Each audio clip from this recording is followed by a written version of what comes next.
all you wonderful peeps there in video land. I'm Clotfelter. In case I ever forget, it states it right here. This is part of my Get to Know Your Realtor video series. As we're approaching the Easter holiday, I was wondering about the commercialization of Easter and the giant male Easter bunny and why the male rabbit lays different brightly colored eggs. Again, just how my mind works around the market. I remember the lessons in church about the entombment of Christ, His rising, but nothing about the rabbit and colored eggs ending up in the mix and how they got there. So nothing really in this video about Christ's death. So here's the different brightly colored egg laying giant male rabbit, some call the Easter hare, his folklore figure and main symbol of Easter. How he got that way, depicted as a rabbit bringing Easter eggs at night to children throughout much of the world. Originating among German Lutherans, this Easter hare played the role of judge. I wonder if he was made of molded chocolate. Evaluated whether children were good or disobedient in their behavior at the start of the season of Eastertide. Funny thing is, the Easter bunny is sometimes depicted clothed as well as without. Might be a reason for that. You too could research and find out. In legend, the creature carries colored eggs in his basket, candy, and sometimes toys to the home. Only with children though. So you adults, you're out. You know, similarities are very close to Santa Claus. They both bring gifts to children on the night before their respective holidays and show up inside your house.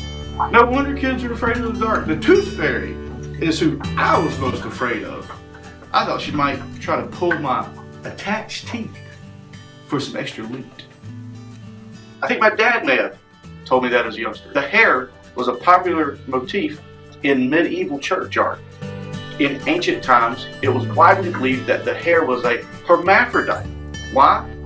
This does kind of make sense. The idea that the hare could reproduce without loss of virginity led to an association with the Virgin Mary. I still don't see how they thought the hare was a hermaphrodite though. Hares often do occur in the illuminated manuscripts of Northern European paintings of the Virgin and Christ child. So true now that I think about it. Eggs, like rabbits and hares, are fertility symbols of antiquity. Since birds lay eggs and rabbits and hares give birth to large litters in the early spring, these became symbols of the rising fertility of the earth. Seems like they left out reptiles, but I guess they're not prolific in Europe. Rabbits and hares are both prolific breeders, however, so all of this seems logical. But check this out. Female hares can even conceive a second litter of offspring while they're still pregnant with the first. What? This phenomenon is known as superfestation. I'd say super duper baby making. Gives me a completely different take on the saying to breed like rabbits. What do you think about that? Comment below. We can't leave out the eggs. Why do we boil and color millions of eggs at Easter, you ask? I heard you. Here we go. Again, this is all from the interweb, so I'm just the messenger. In addition, the Orthodox churches have a custom of abstaining from eggs during the fast of Lent. The only way to keep them from being wasted was to boil or roast them, then begin eating them to break the fast. As a special dish, obviously, they would probably have been decorated as part of a celebration of sorts. Later, German Protestants retained the custom of eating colored eggs for Easter, though they did not continue the tradition of fasting. Eggs boiled with some flowers changed their color. Of the eggs, silly, not the German people, bringing the spring into their homes.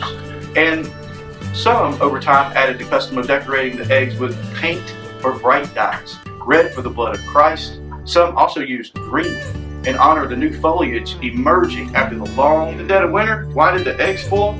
I don't know. I'm an expert in real estate, property, and equity preservation, not eggs. So when did America join in? The idea of an egg-giving hare went to the U.S. in the 18th century.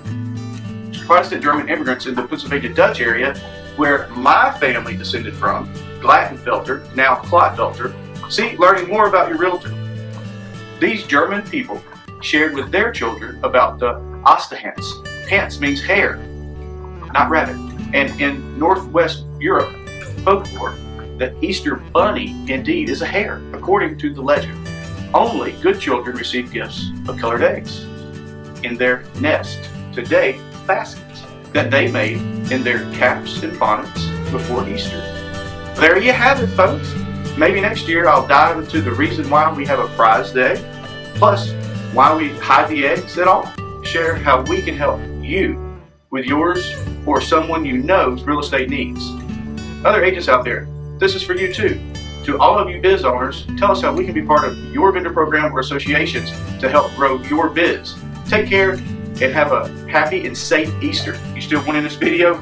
That crunching and smacking and popping and biting is Dottie over there eating a cow hoof or some kind of hoof. You want in this video? Come here, see all it does. It's my Dottie Ray, hanging out at the office. Catch me out like a cow.